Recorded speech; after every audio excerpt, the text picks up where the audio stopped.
Sometimes the quietest person in the room belongs to someone you should never have messed with. The Blue Harbor restaurant sparkled under the glow of oceanfront lights. Waiters in pressed uniforms moved like clockwork, serving the city's elite.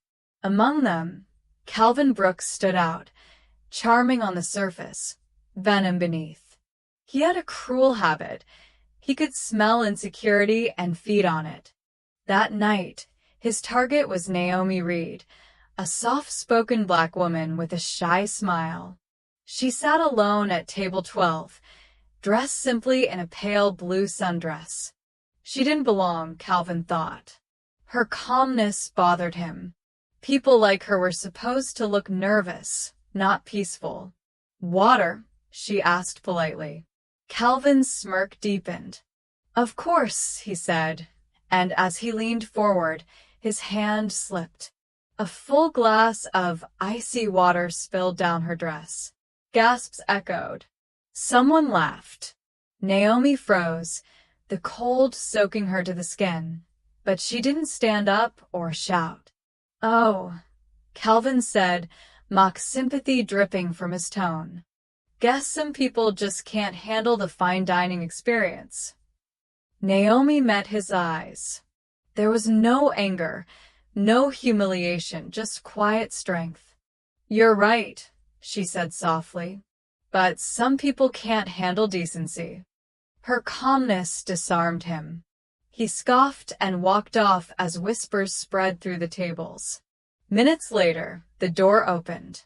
June Park stepped in, leather jacket, jeans, dark hair slightly damp from the mist outside. His eyes scanned the room until they found her.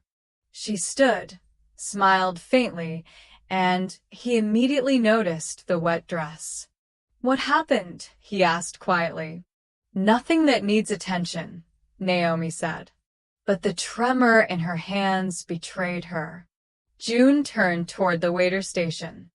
"Who did it?" The manager tried to step in. "Sir, please, this is not."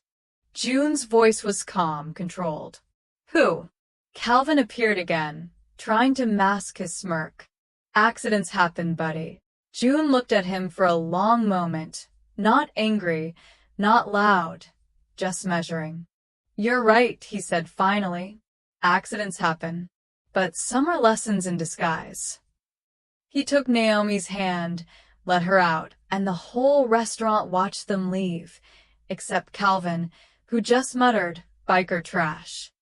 He didn't know how true those words were. 3 days later, Calvin walked into the restaurant as usual. Everything seemed normal, until he saw the black motorcycles lined up outside, engines purring softly like sleeping beasts. A group of riders in matching leather jackets sat at the outdoor tables, polite but intimidating in silence. Their leader? June Park. Calvin's throat went dry. They weren't loud or threatening. They just sat there, ordered respectfully, tipped heavily, and left quietly. Every evening they returned, polite, silent, watching. It wasn't a threat, it was pressure. The restaurant's rich clientele stopped coming, uncomfortable under the bikers' watchful presence. Soon, the manager called Calvin in. "Whatever you did, fix it. We're losing customers." "But how do you fix what's already exposed?" Videos from that night had surfaced. Calvin's laughter, Naomi's soaked dress, her calm response. It spread online under the caption, "Grace under fire." Comments poured in, praising her dignity and calling out his cruelty. Calvin's world began to crack. He lost tips, then shifts, then his reputation. One night, as he left the restaurant late, he saw June leaning on his motorcycle. The moonlight reflected off the chrome. Calvin froze. "Look, man, I didn't mean..." June raised a hand. "I know." He stepped closer, voice calm. "You embarrass my wife in front of strangers. You thought she was small, but you have no idea who she is. She's not just my wife. She's the reason men like me learned what kindness means. Calvin swallowed hard. What do you want from me? June smiled faintly. Nothing. You'll see soon enough. Then he left. The next morning, Naomi's face was on every social feed. She had launched a charity with June called Second Ride, offering job training and recovery programs for struggling restaurant staff, including those fired for misconduct who wanted a second chance. At the launch, Naomi spoke softly. People make mistakes. But cruelty isn't a mistake, it's a choice. We can choose better. Calvin watched it on his phone, guilt twisting in his stomach. Months passed. Calvin hit rock bottom. No one would hire him. One rainy night, he stumbled into a small garage with a signed Second Ride workshop. The smell of oil and metal filled the air. Inside, June was fixing a broken-down bike. He looked up, eyes steady. Need work? Calvin hesitated. You're hiring? June nodded toward the toolbox. Always room for someone who wants to rebuild. It wasn't easy. The first weeks were silence and sweat. Calvin learned to repair engines, clean parts, and stay humble. Naomi sometimes brought food for the crew, always smiling like nothing had ever happened. The kindness was harder to bear than anger.